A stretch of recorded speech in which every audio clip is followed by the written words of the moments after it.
بسم اللہ الرحمن الرحیم۔ ڈیئر اسٹوڈنٹس، السلام علیکم۔ امید ہے آپ سب خیر و عافیت کے ساتھ ہوں گے۔ بیٹا آج ہمارا لیکچر نمبر 19 شکستگی اور اقسام شکستگی کے بارے میں ہے۔ ہیلتھ اینڈ فزیکل ایجوکیشن کے حوالے سے یہ بہت اہم ٹاپک ہے۔ ہیلتھ اینڈ فزیکل ایجوکیشن کو اگر آپ چھوڑ بھی دیں، کمرہ امتحان کے حوالے سے بھی یہ ایک اہم ٹاپک ہے، کیونکہ میں نے پہلے لیکچرز میں گوش گزار کیا تھا کہ آپ کا 44 نمبر کا جو پیپر آتا ہے، کویسچن نمبر 2، کویسچن 3 اور کویسچن 4، ٹوٹلی طور پر یہ شارٹ کویسچن پر مبنی ہوتا ہے اور کل ملا کر 44 نمبر بنتے ہیں، جو شارٹ کویسچن آپ نے جن کے جوابات دینے پڑتے ہیں۔ تو شارٹ کویسچن کے حوالے سے یہ ٹاپک شکستگی بہت زیادہ اہمیت کے حامل ہے۔ تو امید ہے آپ لیکچر توجہ کے ساتھ سنیں گے، کیونکہ کرونا کی وجہ سے پہلے ہی آپ کا ٹائم بہت ضائع ہو چکا ہے، تو اب مزید ضائع کرنے کا وقت نہیں ہے۔ تو بیٹا لیکچر کا آغاز کرتے ہیں۔ آج ہمارے پاس جو کویسچن ہے، شکستگی سے کیا مراد ہے، اس کی اقسام، علامات اور ابتدائی طبی امداد علاج تحریر کیجیے۔ تو شکستگی کیا ہے؟ فریکچر، اس کے معنی ہے ہڈی کا ٹوٹنا۔ شکستگی کا کیا مطلب ہے؟ ویسے اردو کے اصطلاح میں شکستگی عاجزی کو کہتے ہیں۔ تو عاجزی کب ہوتی ہے؟ جب انسان کسی کا دوسرے کے سہارے کی ضرورت محسوس کرتا ہے۔ تو شکستگی کے معنی کیا ہے؟ ہڈی کا ٹوٹنا۔ جب ہڈی ٹوٹ جاتی ہے تو پین کے ساتھ ساتھ انسان کو سپورٹ کی ضرورت ہوتی ہے، وہ اپنے سہارے پر کھڑا بھی نہیں ہو سکتا۔ شکستگی کے معنی ہے ہڈی کا ٹوٹنا۔ ہڈی کے تسلسل میں مکمل یا نامکمل ٹوٹنے اور دراز کریک پڑ جانے کا نام شکستگی ہے۔ تو بیٹا شکستگی کی مختلف تعریفیں ہیں آپ کے سامنے۔ ایک یہ ہے کہ شکستگی کا مطلب ہڈی کا ٹوٹنا ہے، ہڈی کے تسلسل میں مکمل یا نامکمل ٹوٹے اور کریک پڑ جائے ہماری ہڈی میں، تو اس کو ہم کیا کہتے ہیں؟ شکستگی۔ اب شکستگی کی درجہ بندی یا تقسیم کس طرح کی گئی ہے؟ تو اچانک چوٹ لگنے سے شکستگی واقع ہو سکتی ہے۔ تھکاوٹ، دباؤ کے تحت فرض کرو کہ اگر ایک مزدور 8 گھنٹے کام کرتا ہے، وزن اٹھاتا ہے، اگر وہی اسی مزدور سے آپ 12-15 گھنٹے کام کریں اور وزن زیادہ اٹھوائیں، تو پھر کیا ہوگا کہ وہ تھکاوٹ اور بوجھ کی وجہ سے اس کے جو جسمانی اعضاء ہیں وہ کمزور تر ہو جاتے ہیں اور پھر کیا ہے؟ شکستگی کا سبب بنتے ہیں۔ اور تیسری حالت کیا ہے؟ بیماری یا زیادہ عمر کی وجہ۔ بیماری کی وجہ سے بھی انسان لاغر ہو جاتا ہے، کمزور ہو جاتا ہے، انسان کی ہڈیاں کمزور ہو جاتی ہیں، اور بیٹا زیادہ عمر ہو جائے تو تب بھی انسان زیادہ کمزور ہو جاتا ہے اور دوسروں کے سہارے کی ضرورت محسوس کرتا ہے۔ تو بیٹا شکستگی کی اب اقسام دیکھتے ہیں۔ آپ نے توجہ کرنی ہے، اگر آپ نے توجہ کی تو یقین کریں آپ اسی وقت آپ کو یہ شارٹ کویسچن کی طرح سوال ہیں کہ آپ کو بھی یاد ہو جائیں گے، لیکن توجہ کی ضرورت ہے۔ سب سے پہلا ہمارے پاس شکستگی کی اقسام میں کلوزڈ فریکچر ہے۔ کلوزڈ فریکچر یہ کس قسم کا فریکچر ہوتا ہے اور کس طرح ہڈی ٹوٹتی ہے، اس کے بارے میں یہاں پر میں بتاؤں گا۔ کلوزڈ فریکچر کیا ہے؟ ایسے فریکچر یا شکستگی میں صرف ہڈی اندر سے ٹوٹتی ہے۔ کلوزڈ فریکچر کیا ہوگا کہ ہڈی کا اندر سے ٹوٹنا۔ ٹوٹی ہوئی ہڈی کا بیرونی جلد کے سطح کے ساتھ کوئی تعلق نہیں ہوتا اور نہ ہی انسانی جسم گوشت پوست کو کسی قسم کا نقصان پہنچتا ہے، اس میں بیرونی زخم یا نشان تک نہیں پڑتا۔ بیٹا تو عام سی بات ہے، کلوز فریکچر اگر سوال آ جائے تو آپ نے کیا کرنا ہے؟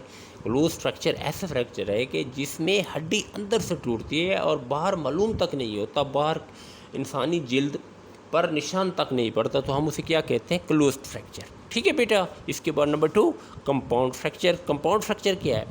کمپاؤنڈ فریکچر کو اوپن فریکچر بھی کہتے ہیں۔ دیکھیں اگر کمپاؤنڈ فریکچر کی ڈیفینیشن آ جائے یا اوپن فریکچر کی، بات ایک ہی ہے، جس میں ہڈی کے ٹوٹنے کے علاوہ ارد گرد کا گوشت اور جلد بھی زخمی ہو جائے۔ دیکھیے کلوز فریکچر صرف ہڈی اندر سے ٹوٹ سی کیا ہے؟ اندر گوشت کے، ہماری جلد کے اندر سے ہڈی کا ٹوٹنا کلوز فریکچر کہلاتا ہے۔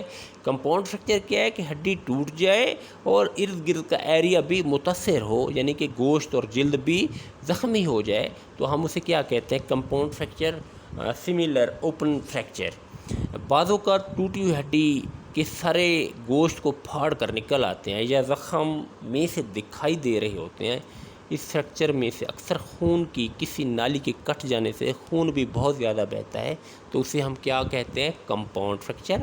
میں دوبارہ یاد دہانی کے لیے کہہ رہا ہوں کہ کلوز فریکچر کیا ہوتا ہے؟ ہڈی کا اندر، جلد کے اندر سے ٹوٹنا، وہ کلوز فریکچر ہے۔ اوپن یا کمپاؤنڈ فریکچر کیا ہے؟ کہ ہڈی کا باہر سے ٹوٹنا اور ارد گرد کا گوشت اور جلد پھٹ جائے تو اور بہت زیادہ خون بہنے لگے تو اسے ہم کیا کہتے ہیں؟ کمپاؤنڈ فریکچر کہتے ہیں۔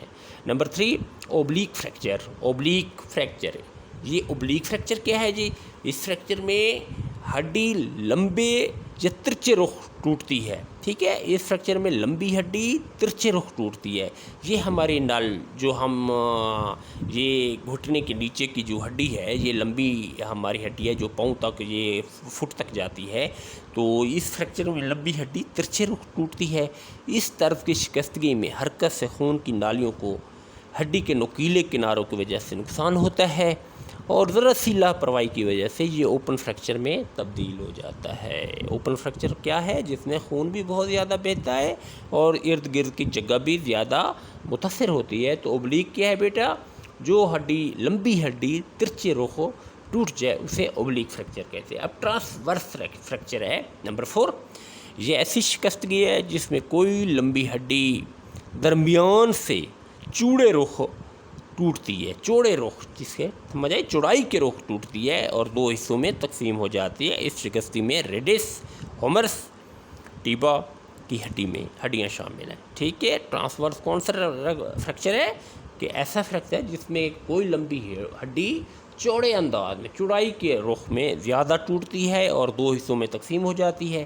اس کے بعد ہے نمبر 5 اسپرل فریکچر۔ اسپرل فریکچر کیا ہے؟ یہ ایسی شکستگی ہے جس میں لمبی ہڈی لمبائی کے رخ ٹوٹتی ہے، جس میں لمبی ہڈی، دیکھیں بات تھوڑے سے فرق کی آ رہی ہے، compound fracture, oblique fracture, transverse fracture, spiral fracture, اس میں تھوڑا سا فرق ہے، تو آپ نے یاد دہانی رکھنی ہے تاکہ جب کمرہ امتحان میں ایک شارٹ کویسچن ہے تو سملر، جس طرح آپ کی کتاب میں لکھا ہوا ہے، آپ نے ملنا جلنا نہیں ہے کہ الفاظ کا چناؤ ایک دوسرے کے ساتھ مل جل جائے، اس طرح نہیں کرنا ہے، بلکہ اسی طرح آپ نے یاد کر کے لکھنا ہے۔ اسپرل فریکچر یہ ایسی شکست ہے جس میں لمبی ہڈی لمبائی کے رخ ٹوٹتی ہے، لیکن ہڈی سیدھی ٹوٹنے کی بجائے کیا ہے؟ یہ لمبی سیدھی ٹوٹنے کے بجائے انگریزی کے حرف ایس کی شکل اختیار کر لیتی ہے۔ اس کو کیا کہتے ہیں جی؟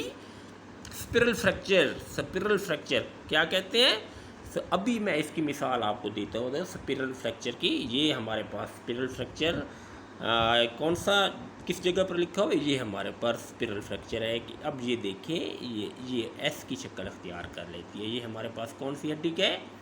اسپرل فریکچر کی۔ اور اس کے علاوہ آپ لوگوں نے یہ دیکھا ہے کہ پہلے ہم نے کیا پڑھا ہے؟ Close fracture. تو کلوز فریکچر کیا ہے؟ کلوز فریکچر آپ کے سامنے یہ کلوز فریکچر ہے۔ اس کے بعد کمپاؤنڈ فریکچر ہم نے پڑھا ہے، اس کے بعد کمپاؤنڈ فریکچر پڑھا ہے۔ تو کمپاؤنڈ فریکچر کون سا ہے؟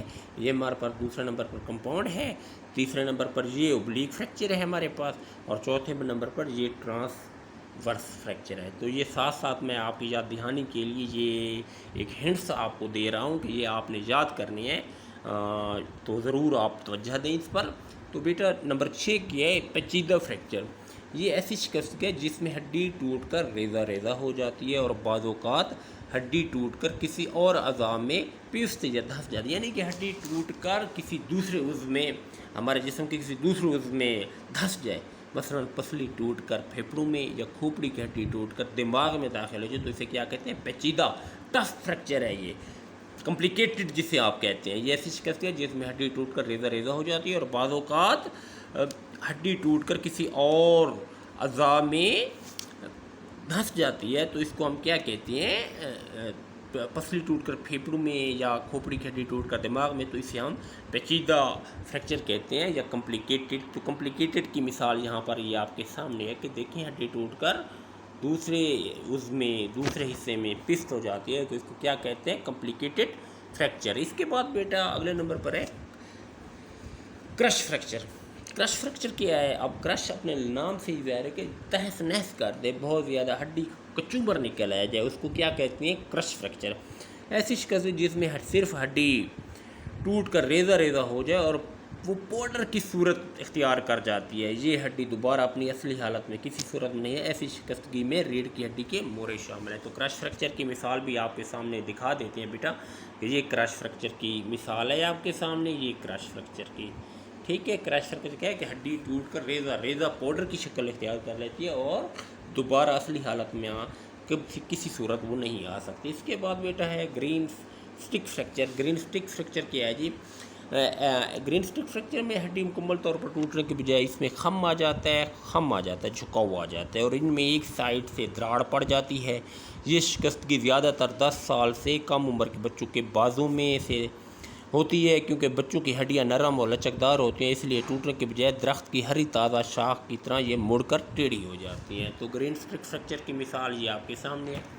یہ گرین فریکچر کی مثال ہے, تو اس کو آپ دیکھ لیں. یہ گرین سٹرکچر فریکچر کیا ہے, بچوں میں زیادہ تر ہوتی ہے. اس میں جس طرح ایک درخت کی شاخ کی ٹہنی گھوم جاتی ہے, مڑ جاتی ہے, اسی طرح بچوں کی ہڈیاں بھی مڑ جاتی ہیں. اس کے بعد بیٹا اگلا ہمارے پاس ہے ڈپریسڈ فریکچر. ڈپریسڈ فریکچر کیا ہے؟ جسم میں چپٹی ہڈیوں کو چوٹ لگنے سے وہ اندر کی جانب دھنس جاتی ہیں, مثلا کھوپڑی یا کولے وقت کی ہڈیاں وغیرہ. اس کے علاوہ ہڈیوں کے اندر نرم بافتوں کو چوٹ لگنے کا بھی اندیشہ ہوتا ہے. یہ ڈپریسڈ فریکچر کی میں آپ کو دیتا ہوں. یہ ڈپریسڈ فریکچر ہے بیٹا, کیونکہ یہ کولے میں وغیرہ زیادہ آتا ہے. جسم میں چپٹی ہڈیوں کو چوٹ لگنے سے وہ اندر کی جانب دھنس جاتی ہیں, اور مثلا کھوپڑی یا کولے کی ہڈیاں وغیرہ. اس کے علاوہ ہڈیوں کے اندر نرم بافتوں کو چوٹ لگی, تو یہ ڈپریسڈ آپ کا فریکچر ہے. اس کے بعد بیٹا ہمارے پاس ہے امپیکٹ فریکچر. امپیکٹ فریکچر کیا ہے؟ اس طرح کی شکستگی لمبی ہڈیوں میں ہوتی ہے جو اکثر اونچی جگہ سے کھودنے سے ہڈی کے ٹوٹے ہوئے دونوں سرے ایک دوسرے سے پیسٹ ہو جاتے ہیں. کیا ہے کہ ہڈی کے دونوں سرے ایک دوسرے میں پیسٹ ہو جاتے ہیں. سب بات کو سمجھنا ہے کہ اس طرح کی شکستگی لمبی ہڈیوں میں ہوتی ہے جو اکثر اونچی جگہ سے کھودنے سے ہڈی کے ٹوٹے ہوئے دونوں سرے ایک دوسرے میں پیسٹ ہو جاتے ہیں. تو اس کو دیکھ لیتے ہیں. یہ دیکھیں جی, سوری, یہ ہمارے پاس امپیکٹ فریکچر ہے کہ ہڈی کے دونوں نکیلے سرے ایک دوسرے میں دھس جاتے ہیں. اس کے بعد ہمارے پاس اگلا جو فریکچر کیا ہے وہ ہے ملٹیپل فریکچر. یعنی کہ ملٹیپل کیا ہوتا ہے؟ ایک ہڈی کا مختلف جگہوں سے ٹوٹ جانا سے ملٹیپل چاہے ایک فریکچر کہتے ہیں ملٹیپل. اس شکستی میں بہت ہی آسان ہے. یہ ملٹیپل اپنے نام سے ہی ظاہر ہے. اس شکستی میں ایک ہی ہڈی ایک سے زیادہ جگہ یا مختلف ہڈیوں ایک ساتھ ٹوٹتی ہیں, تو اسے کیا کہتے ہیں؟ Multiple fracture. ملٹیپل فریکچر یہ آپ کے سامنے ہے. اس کو دیکھ لیتے ہیں. یہ ملٹیپل فریکچر ہے بیٹا. اس کو آپ نے نوٹ کر رہا ہے, ساتھ ساتھ دیکھتے ہیں. یہ میں آپ کے سمجھانے کے لیے بار بار شیپ خاکے کو سامنے پیش کر رہا ہوں. تو بیٹا اس کے بعد ہے جی لانگیٹیوڈنل فریکچر. لانگیٹیوڈنل بھی آپ اسے پڑھ سکتے ہیں انگلش میں, لانگیٹیوڈنل. اچھا, اس کے بعد اس شکستگی میں لمبائی کے رخ ہڈی میں دراڑ پڑ جاتی ہے, جس سے ہڈی میں تھوڑا سا خلا پیدا ہوتا ہے. اس میں کیا ہے؟ دراڑ پڑتی ہے اور تھوڑا سا خلا پیدا ہوتا ہے. تو اس میں میں آپ کو دکھا دیتا ہوں بیٹا. یہ آپ کے سامنے ہے جی لانگیٹیوڈنل فریکچر. یہ ہے اس کی اس طرح کی شیپ ہوتی ہے کہ اس میں دراڑ پڑ جاتی ہے. اور اس کے بعد بیٹا ہمارا جو اگلا ہے, اس کے بعد ہے greenstick fracture. Greenstick fracture دیکھ لیتے ہیں. اس شکستگی میں اکثر کمزور یا بیمار شخص یا عضلات کی شدت سے سکڑنے کے رد عمل میں ہڈی کی سطح میں معمولی دراڑیں پڑ جاتی ہیں. معمولی تھوڑی دراڑیں پڑ جاتی ہیں. اس کو کیا کہتے ہیں؟ Greenstick fracture. دوبارہ میں دیکھ لیتا ہوں. گرین سٹک فریکچر کون سا فریکچر ہے؟ گرین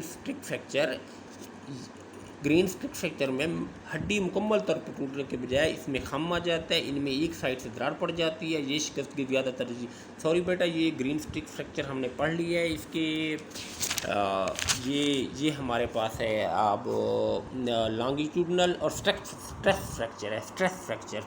تو اسٹریس فریکچر کو دیکھتے ہیں. اس شکستگی میں اکثر کمزور یا بیمار شخص یا عضلات کی شدت سے سکڑنے کے رد عمل میں ہڈی کی سطح میں معمولی دراڑیں پڑتی ہیں. تو اسٹریس فریکچر آئی تھنک میں نے آپ کے سامنے بیان کر دیا ہے اور دکھا بھی دیا ہے. یہ اسٹریس فریکچر آپ کے سامنے ہے بیٹا. اس کے بعد ہے سریٹڈ فریکچر. یہ کس طرح کا فریکچر ہوتا ہے اس کو دیکھ لیتے ہیں. سلیٹڈ اسٹرکچر اس میں ٹوٹی ہوئی ہڈی کے کنارے دندانے دار اور بہت نوکیلے ہوتے ہیں، جس کی وجہ سے خون کی نالیوں اور عصبی ریشوں کو نقصان پہنچنے کا اندیشہ ہوتا ہے۔ ٹھیک ہے جی، اس ہڈی کے کنارے دندانے دار اور بہت نوکیلے، جس کی وجہ سے خون کی نالیوں کو اندیشہ ہوتا ہے اور عصبی ریشوں کو بھی نقصان پہنچنے کا اندیشہ ہوتا ہے۔ تو یہ لاسٹ ہے، اس کو دیکھ لیتے ہیں شیپ میں، یہ آپ کے سامنے ہے سلیٹڈ فریکچر۔ ٹھیک ہے بیٹا، اس کے بعد ہمارے پاس جو ہے ہڈی ٹوٹنے کی علامات کیا ہو جاتے ہیں، حادثہ بھی ہو سکتا ہے، کمزوری بھی ہو سکتی ہے، بیماری بھی ہو سکتی ہے۔ تو یہاں پر آپ کے سامنے ہے کہ ہڈی جس جگہ سے ٹوٹتی ہے وہاں شدید درد ہوتا ہے۔ علامات میں بیان کر رہا ہوں، ہڈی ٹوٹنے والی جگہ کے ارد گرد سوزش، سوج پڑ جاتی ہے، ورم ہو جاتی ہے، جس عضو کی ہڈی ٹوٹے وہ بدنما، ٹیڑھا اور اس کی قدرتی شکل بھی بدل جاتی ہے۔ اس کے علاوہ بیٹا اس کے علاوہ بیٹا ہے کہ چھونے، حرکت دینے یا دبانے سے سخت تکلیف ہوتی ہے۔ ہڈی ٹوٹنے کی جگہ کے ارد گرد گوشت کی رنگت نیلی ہو جاتی ہے، دوران خون میں رکاوٹ ہوتی ہے، ہڈی کے ٹوٹ کر باہر نکلنے کی صورت میں خون بہنا شروع ہو جاتا ہے، اس پر ہاتھ پھیرنے سے سطح ناہموار ہوتی ہے، یعنی کہ ٹوٹی ہوئی جگہ پر ہاتھ پھیریں تو آپ کو جگہ آپ کے سامنے ہوگی، وہ ناہموار دکھائی دے، واضح ہوگا کہ ہڈی ٹوٹی ہوئی ہے۔ 11 نمبر پر اکثر اوقات چوٹ کے آثار نمودار ہو جاتے ہیں۔ اس کا طبی امداد کیا جائے، فرسٹ ایڈ جسے کہتے ہیں، مریض کو آرام دہ حالت میں لٹا دیا جائے۔ اگر بے ہوشی یا کسی اور وجہ سے سانس بند ہو جائے تو سب سے پہلے سانس کی بحالی اشد ضروری ہے۔ نمبر 3، اگر خون بہہ رہا ہو تو اس کو بند کرنا نہایت ضروری ہے اور زخم کو کسی صاف پٹی سے باندھ دیا جائے۔ اور اس کے بعد نمبر 4 ہے، مریض کو حرکت مت دیں، کیونکہ حرکت دینے سے خطرہ بڑھ سکتا ہے، ہڈی اپنی جگہ سے مزید ہٹ سکتی ہے۔ نمبر 5، کوئی چیز کھانے پینے کے لیے مت دیں تاکہ ہسپتال میں اسے آپریشن کے لیے جلدی بے ہوش کیا جا سکے۔ دیکھیں، جب آپ اسے کوئی کھانے پینے کی چیز مریض کو دے دیتے ہیں تو پھر اگر خدا نخواستہ آپریٹ کرنے کی ضرورت پڑے تو پھر بے ہوشی کا جو انجیکشن دیا جاتا ہے اس میں بے ہوش مریض بہت کم ہوتا ہے، اس سے زیادہ تکلیف ہوتی ہے۔ نمبر 6، اگر ہڈی کے ٹوٹنے سے زخم ہو جائے تو اس زخم کو جراثیم سے پاک پٹی یا صاف ستھرے کپڑے سے ڈھانپ دیا جائے۔ نمبر 7، ہڈی کے ٹوٹنے کی صورت میں مریض کو زیادہ حرکت نہیں دینا چاہیے۔ نمبر 8، شکستہ ہڈی کو سیدھا کرنے کی بالکل کوشش نہ کریں۔ بیٹا یہ عقل مندانہ باتیں ہیں، اگر آپ لوگوں میں سینس ہوتا ہے تو فرسٹ ایڈ آپ بالکل یہی باتیں ہوتی ہیں جو یہاں پر لکھی ہوئی ہیں۔ طبی امداد کا مرکز قریب نہیں تو ٹوٹے ہوئے حصے کو ساکن حالت میں رکھیں تاکہ مزید زخم نہ ہو۔ نمبر 10، بازو یا ٹانگوں میں کوئی عضو ٹوٹا ہوا ہو تو اس کی حرکت کو فوراً روکنا چاہیے یا گتے وغیرہ کا سہارا دے کر پٹی باندھ دیں تاکہ اس عضو کو اصلی حالت میں لائیں۔ پٹی اگر میسر نہ ہو تو پھر ٹائی، اسکارف، رومال یا کسی اور کپڑے سے اس کو باندھ دیں۔ مریض کو حوصلہ دے کر ذہنی دباؤ کم کیا جائے اور زخمی کو فوراً ہسپتال پہنچایا جائے۔ نوٹ، بیٹا پٹی کو اتنا مضبوطی سے نہ باندھیں کہ دوران خون میں رکاوٹ ہو۔ یہ بہت بڑی اہم بات لکھی ہوئی ہے، اسی وجہ سے نوٹ میں لکھی گئی ہے کہ بعض اوقات ہم جلدی میں اندازہ نہیں کر سکتے اور فرسٹ ایڈ پہنچاتے وقت پٹی کو اتنا دباؤ کے ساتھ باندھتے ہیں کہ جو مریض ہوتا ہے، متاثرہ فرد ہوتا ہے، اس کے خون کا دباؤ بڑھ جاتا ہے، خون میں رکاوٹ آتی ہے گردش میں، تو پھر کیا ہوتا ہے، نقصان ہوتا ہے۔ تو بیٹا آج کا لیکچر جو ہمارا تھا وہ شکستگی کے حوالے سے، شکستگی سے کیا مراد ہے، اس کے اقسام، علامات، ابتدا، طبی امداد، علاج طریق کریں۔ تو اب یہ اختتام پذیر ہوتا ہے۔ امید ہے اگر آپ نے لیکچر کو غور سے سنا ہے تو انشاءاللہ میں امید کرتا ہوں کہ آپ کو ابھی اسی وقت لیکچر یاد ہو گیا ہوگا، لیکن توجہ شرط تھی۔ تو بیٹا انشاءاللہ اگلے لیکچر میں ملاقات ہوگی، لیکچر نمبر 20 میں، اور اس نصیحت کے ساتھ لیکچر کا اختتام کرتے ہیں کہ ہمیشہ بڑوں کا احترام کریں، اپنے والدین کا احترام کریں، بوڑھوں کا احترام کریں۔ اللہ پاک آپ کو اس کا اجر عطا فرمائے گا اور اچھے انسان بننے کی کوشش کریں۔ انشاءاللہ اگلے لیکچر میں ملاقات ہوگی۔ اللہ حافظ۔